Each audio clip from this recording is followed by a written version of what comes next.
भाषा के दो रूप होते हैं, मौखिक भाषा और लिखित भाषा। मौखिक भाषा वह भाषा होती है जिसके अंतर्गत हम अपने भावों विचारों को बोलकर व्यक्त करते हैं, ये मौखिक भाषा कहलाती है। इसमें हम भाषा को हम बोलकर बताते हैं, अपने भावों और विचारों को हम बोलकर अभिव्यक्त करते हैं। व्यक्त करना मतलब बताना होता है बेटा कि क्या हम बोल रहे हैं, ठीक है।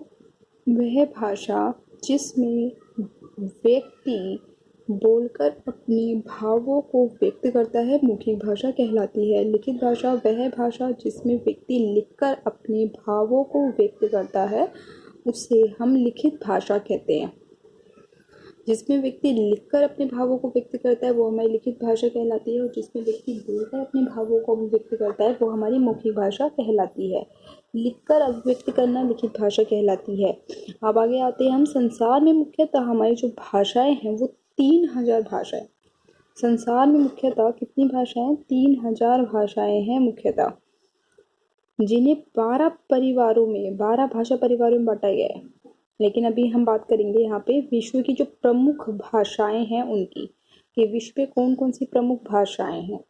देखिए, सबसे पहली भाषा है हमारी अंग्रेजी भाषा। अंग्रेजी, फ्रेंच, जर्मन। इसका मतलब ये नहीं कि अंग्रेजी फर्स्ट नंबर पे है, कोई ये मत सोच रहा कि अंग्रेजी पहले पे लिखी तो पहले नहीं।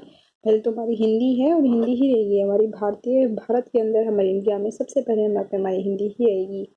ये हमारी जो हो गई है अंग्रेजी भाषा जो है वो क्या भाषा हो चुकी है, वो ग्लोबलाइजेशन पे हो गई है, वैश्वीकरण पे हो गई है। अर्थात संसार में, पूरे वर्ल्ड में, संसार में जब हमें एक दूसरे से हमें व्यापार करना होता है, पढ़ाई करने के लिए जाना होता है, वहाँ पर अधिकतर जो है अंग्रेजी भाषा को मुख्यता दी जाती है। क्यों? क्योंकि इसी भाषा के माध्यम से हम एक दूसरे के साथ संपर्क में आ सकते हैं, इसलिए वहाँ अंग्रेजी भाषा को मुख्यता प्रदान होती है। ठीक है, तो अंग्रेजी, अब देखिए भाषा कौन कौन सी भाषाएं जो मुख्य हैं। अंग्रेजी, फ्रेंच फारसी, जो फ्रेंच लैंग्वेज जो बच्चे कोर्स करते हैं, फ्रेंच लैंग्वेज जो एक्स्ट्रा एक भाषा, एक अतिरिक्त भाषा जो आपके करिकुलम के साथ, अर्थात जो आपका पाठ्यक्रम लगाया जाता है उसमें एक अलग से बोली जाती है, कि जब आप आगे स्टडी करोगे तो 10th के बाद भी आपसे कोई भाषा चुनने के लिए कहा जा सकता है वहाँ पे, या फिर आप अलग से अन्य किसी भाषा में अपनी आगे अपने फ्यूचर को देखना चाहते हो, उस किसी भाषा में आप आगे जितने पढ़ाई करना चाहते हो, तो उसके लिए आप फ्रेंच भाषा या जर्मन भाषा में विद्यार्थी अपनी इच्छा के अनुसार दोनों में से किसी भाषा को चूज कर सकता है। जापानी भाषा भी, जापानीज में भी करते हैं, चीनी भाषा सीख सकते हैं। तो हम जो भाषा मुख्य हैं वो है हमारी अंग्रेजी, फ्रेंच, जर्मन, जापानी, चीनी, संस्कृत, हिंदी। तो ये वो भाषाएं हैं जो मुख्यतः अभी सबसे प्रमुख भाषाएं मानी गई हैं विश्व के अंदर। अब आते हैं हम कि लिपि किसे कहते हैं। अब ये भाषाएं जो हमने बताई हैं, ये भाषा लिखी किस तरीके से गई है, ये भाषा लिखते कैसे हैं। तो क्या प्रत्येक भाषा को लिखने के लिए लिपि होती है? तो हाँ जी बेटे, सभी भाषा के लिए अलग अलग लिपि तो नहीं होती है। बहुत सारी जो भाषाएं होती हैं वो किसी एक ही लिपि में भी होती हैं। तो हम सीखते हैं कि उनको लिखा कैसे जाता है, ये भाषाएं होती किस तरीके से। तो आइए सीखते हैं भाषाओं की लिपि जो है। तो विश्व की प्रमुख भाषाएं हैं, जिसमें से कुछ भाषाएं हमने यहाँ देखी है। अब हमको लिखने के तरीके देखिए अलग अलग भाषाओं की।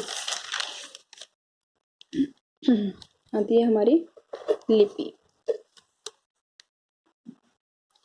लिपि मानव मुख से निकलने वाली ध्वनि को अंकित करने के लिए मानव मुख से, अर्थात मनुष्य के मुख से जो कोई ध्वनि निकलती है, जो आवाज निकलती है, ध्वनि निकलती है, उसको सॉरी, ध्वनि को अंकित करने के लिए विभिन्न भाषाओं में अलग अलग चिन्हों की व्यवस्था की गई है। इन्हें लिपि कहते हैं।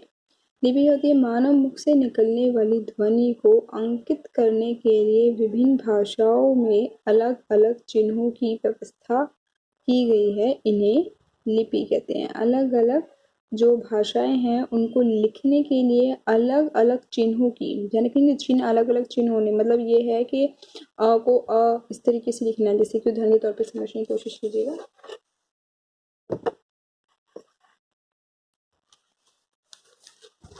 जैसे मैंने अगर बात कर रही हूँ मैं यहाँ पे, और मैं यहाँ पे लिख देती हूँ मैंने यहाँ लिख दिया अ, तो भाई मैंने जो लिखा है ये इस तरीके से लिखा है, ये हमारी भाषा हो गई हिंदी भाषा में।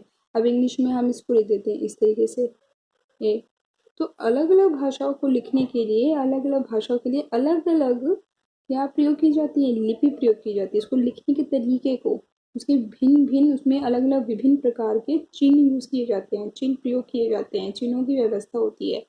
अलग अलग चिन्हों का प्रयोग करना है, अलग अलग चिन्हों की उसी व्यवस्था को, व्यवस्था मतलब किस तरीके से लिखे गए हैं, ये चिन्ह किस तरीके से बनाए, ये किस तरीके से बनाए, इनको लिखने की जो व्यवस्था है उन्हें हम लिपि कहते हैं। अर्थात क्या होता है, मानव मुख से निकलने वाली ध्वनि को अंकित करने के लिए, अंकित अर्थात लिखने के लिए, जो मैंने बोला है उसमें लिख रही हूँ, अंकित कर रही हूँ, लिखने के लिए विभिन्न भाषाओं में कुछ चिन्ह बनाए गए होते हैं, उन्हीं चिन्हों को हम लिपि कहते हैं। मैंने अभी तक आपको सरल भाषा में इसलिए समझाया था कि आपको ये समझ में आए कि आपको लिखना किस तरीके से है। आपको केवल ये नहीं करना है कि आपको सिर्फ रटना है कि ये लिपि है, ये भाषा ऐसी होती है, इस तरीके से हम लिपि है, लिपि की परिभाषा ये है। नहीं बच्चे, आपको समझ में आना चाहिए कि लिपि हम आखिर कहते किसे है। तो लिपि क्या होती है, अभी जो आप, अगर कोई बच्चा पंजाबी है तो वो पंजाबी गुरुमुखी भाषा उसकी लिपि होती है, या फिर अगर कोई उर्दू सीख रहा है तो उसकी फारसी भाषा है, फारसी लिपि में लिखी गई होती है उर्दू भाषा आपकी। इसी प्रकार से अलग अलग भाषा की अलग अलग लिपियाँ होती है। ऐसे हमारी हिंदी भाषा की जो लिपि है वो देवनागरी लिपि है। आगे हम इसके बारे में बात कर रहे हैं। नीचे देखिए, भाषा और उनकी लिपियाँ। यहाँ पे जो भाषा है और उसकी जो लिपि है लिखने की, हिंदी भाषा देवनागरी लिपि में लिखी जाती है। उसी प्रकार संस्कृत भाषा, मराठी भाषा, नेपाली भाषा, ये सभी भाषाएं देवनागरी लिपि में लिखी जाती है। उसके बाद आता है पंजाबी भाषा। पंजाबी भाषा जो है आपकी गुरुमुखी लिपि में लिखी जाती है। गुरुमुखी लिपि के अंतर्गत हमारी जो भाषा है पंजाबी, वो गुरुमुखी लिपि में लिखी जाती है। फिर आता है उर्दू, अरबी, फारसी। उर्दू, अरबी, फारसी, ये कौन सी भाषा में लिखा जाता है? फारसी। उर्दू, अरबी, फारसी, ये लिखी जाता है फारसी लिपि में। अंग्रेजी, फ्रेंच, जर्मन, पॉलिश। अंग्रेजी, फ्रेंच, जर्मन, पॉलिश, ये वो भाषाएं हैं, चार अंग्रेजी, फ्रेंच, जर्मन, पॉलिश, ये वो भाषाएं हैं जो हमारी रोमन में, रोमन जो आप ये लिख रहे होते हैं ना, ये ABC, इसी प्रकार से आपकी फ्रेंच लैंग्वेज भी कहीं ना कहीं, इसे कहते हैं इंग्लिश आनी चाहिए। अगर फ्रेंच लैंग्वेज सीखनी है तो आपको, जर्मन सीखनी है तो इंग्लिश आनी चाहिए। पॉलिश भी एक लैंग्वेज है जो पोलैंड में मुख्य में प्रयोग की जाती है। तो ये सारी वो भाषाएं हैं, उनकी जो लिपि है वो कौन सी लिपि है? रोमन लिपि है। कहते हैं सिंधी। सिंधी जो मुख्यतः जो सिंधी व्यक्ति लोग होते हैं सिंधी भाषा का प्रयोग करते हैं, तो उस भाषा के लिए फारसी भाषा का लिखते हैं। उर्दू देखो यहाँ पे अपने उर्दू, अरबी, फारसी, मेरा उर्दू, अरबी, फारसी, इन तीनों भाषाओं के लिए, उर्दू, अरबी, फारसी, इन तीनों भाषाओं के लिए फारसी लिपि का प्रयोग किया जाता है। उसी प्रकार से सिंधी के लिए भी फारसी लिपि का प्रयोग किया जाता है। आपको पता होना चाहिए अलग अलग भाषाओं के लिए बेटे अलग अलग लिपियाँ बनी होती है, परंतु सारी भाषाओं के लिए, कुछ भाषाओं के जैसे हिंदी, संस्कृत, मराठी, नेपाली, जब आप इनको लिखोगे ना तो कुछ इसी तरीके से आपके शब्द बन रहे होंगे, कुछ इन्हीं तरीके से लिखे होंगे। फिर इनको लिखने का तरीका थोड़ा भिन्न हो सकता है, परंतु लिखी कौन सी जाती है? देवनागरी लिपि में लिखी जाती है। अब इतने कि बिल्कुल हिंदी और नेपाली बिल्कुल सेम होगी, बिल्कुल एक जैसे उसमें शब्द लिखे होंगे, हम पढ़ लेंगे बिल्कुल आसानी से, तो इस तरीके से नहीं होता। पर जो लिपि है उसकी देवनागरी लिपि है, चिन्ह कुछ इसी तरीके से होंगे जो हमारे इसमें हम प्रयोग कर रहे हैं। तो आपको ये पता होना चाहिए कि किसी भी भाषा की लिपि पूर्ण रूप से अलग नहीं होती है, परंतु मुख्यतः हम इसी तरीके से उनको लिखते हैं। तो अब हम प्रश्न उत्तर देखेंगे इसको। अब ये हमने सीखा, अब इसके प्रश्न तो देखिए और उनको हल करने की कोशिश कीजिए। हम देखिए भाषाओं और उनको किस प्रकार से लिखा जाएगा। प्रश्न के पहला प्रश्न देखिए,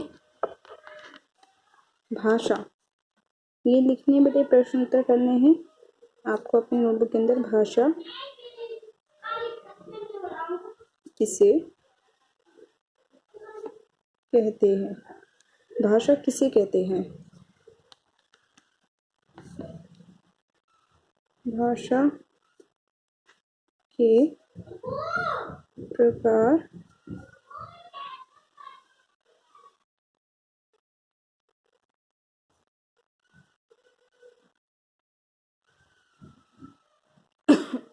सॉरी भाषा किसे कहते हैं? किसे कहते हैं? जब प्रश्न पूछा गया तो प्रश्न चुना आएगा इसमें। भाषा किसे कहते हैं? भाषा के प्रकार बताइए। भाषा किसे कहते हैं? भाषा के प्रकार बताइए। और अगला प्रश्न देखिए अब इसके लिए।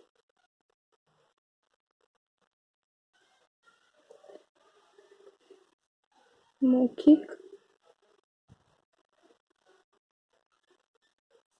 व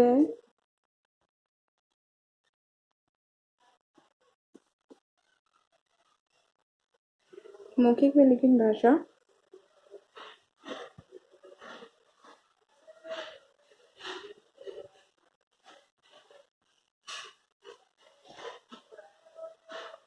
को परिभाषित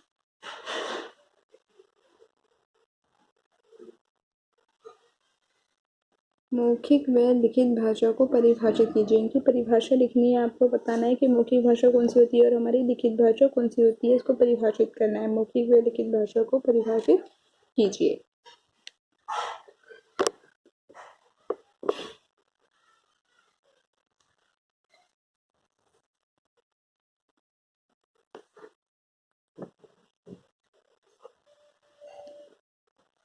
लिपि किसे कहते हैं?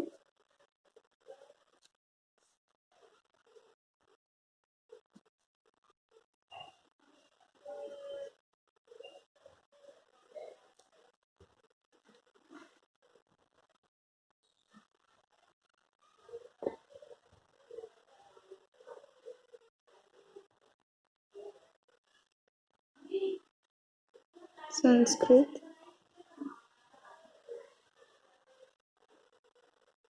अरबी, फ्रेंच, सिंधी,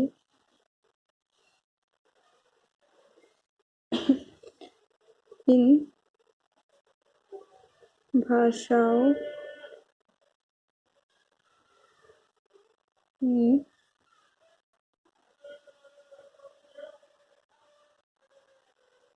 उपयोग को देखिए। इन भाषाओं की लिपियों को लिखना है आपको। संस्कृत, अरबी, फ्रेंच, हिंदी, ये जो भाषाएं हैं इन भाषाओं की लिपियों को लिखना है और ध्यान रखना है कि वो गलतियां नहीं होनी चाहिए जो गलतियां आप कर देते हो। और भाषा को सीखने के लिए बच्चे सबसे ज़्यादा महत्वपूर्ण क्या है कि आपको ये पता हो कि भाषा होती क्या है। भाषा क्या होती है, भाषा के प्रकार क्या होते हैं, कोई भी भाषा सीखनी क्यों ज़रूरी है। और वाक्य शोधन किसी भी, मैंने आपको पहले भी वाक्य शोधन कर रहा है तो वाक्य शोधन जैसा कोई भी जो आप लिख रहे हो वो सही तरीके से लिखा गया।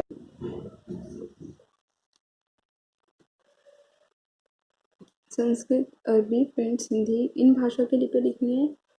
लिपि आपको पता होनी चाहिए कि कौन कौन सी भाषा क्या लिपि, ये आपको अच्छे से याद करनी है। उसके पश्चात एक प्रश्न जो इसके अंदर से आपका मुख्यतः बन जाता है वो ये है कि, देखिए मैं देखती हूँ प्रश्न।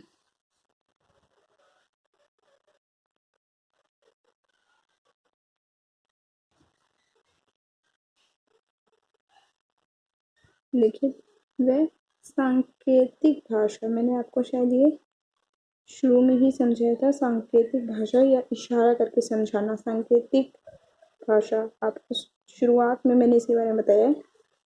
मौखिक, लिखित व सांकेतिक भाषा हो।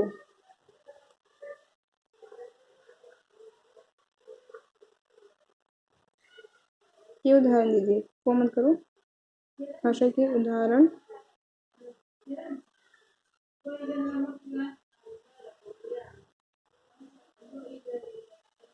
हाँ, इसकी भाषा के उदाहरण देने आपको। मौखिक भाषा, लिखित भाषा के उदाहरण, सांकेतिक भाषा के उदाहरण मैंने आपको पहले बताया। बेटा सांकेतिक भाषा कौन सी भाषा होती है? जो इशारा करके हम अपनी बातों को समझाते हैं। और ये है चीज़ें, आप ये कोई रोड पे आप चल रहे होते हो तो वहाँ कोई आपको बोल नहीं रहा होता है, आपको कुछ चीज़ें वहाँ पे बता रखी होती हैं जिसके माध्यम से, जिसको देखकर आप पता करते हैं कि आपको चलना है, रुकना है, ठहरना है, क्या करना है। इस प्रकार से आपको ध्यान देना होता है।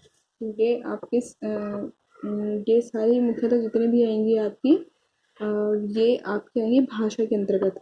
तो भाषा, मौखिक भाषा, लिखित भाषा, सांकेतिक भाषा और प्रत्येक भाषा के उदाहरण, लिपि, लिपि की परिभाषा कौन कौन सी होती है, प्रत्येक भाषाओं की लिपियाँ, ये सभी आपको अच्छे से याद करना है और उससे संबंधित प्रश्नों को हल करना है। अगर किसी प्रकार की समस्या आती है तो आप मुझसे उससे पूछ सकते हैं। धन्यवाद।